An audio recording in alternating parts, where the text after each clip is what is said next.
सोलापूर जिल्ह्यातील एक शेतकरी शरद पवारांना भेटला। या भेटीवेळी शेतकऱ्यानं शरद पवारांना आंबे भेट दिलेत। या आंब्याची खासियत अशी की नाव ऐकून शरद पवार भारावून गेले। शरद पवारांनी काही फोटो शेअर केलेत। या फोटोत शरद पवारांच्या हातात आंबा आहे। हा एकच आंबा 3 किलोचा आहे। आंब्याची ही नवी जात विकसित केली आहे सोलापूर जिल्ह्यातील एका शेतकऱ्यानं। सोलापूर जिल्ह्यातल्या दत्तात्रय घाडगे यांनी शरद पवारांना जो आंबा भेट दिलाय त्याचं नावही खास आहे, कारण या नव्या वाणाचं त्यांनी नाव ठेवलंय शरद मँगो। दत्तात्रय घाडगे यांनी भेट देऊन ही खास भेट शरद पवारांना दिली आहे। शरद पवारांनी याबद्दल लिहिताना म्हटलं की दत्ता घाडगे यांनी भेट घेतली आणि त्यांनी तब्बल 3 किलो वजनाचा आंबा भेट दिलाय।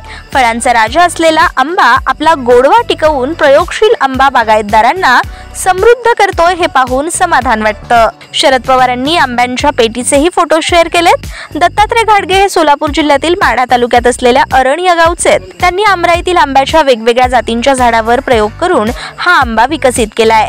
दत्तात्रय घाडगे यांनी त्यांच्या बागेत आंब्यांच्या वेगवेगळ्या जातींची कलमं केली आहेत। शरद पवारांनी मुख्यमंत्री असतानाच्या काळात सुरू केलेल्या फळबाग योजनेचा लाभ घेतला आणि त्यांनी ही बाग सुरू केली। फळबाग योजनेतील अर्थसहाय्याच्या मदतीने त्यांनी तब्बल 8 एकर जमिनीवर 10,000 केशर आणि आंब्यांची कलमं लावली होती। हे काम करताना त्यांनी 2-3 आंब्यांचं वाण एकत्र करून नवीन वाण विकसित करण्याचं काम सुरू केलं।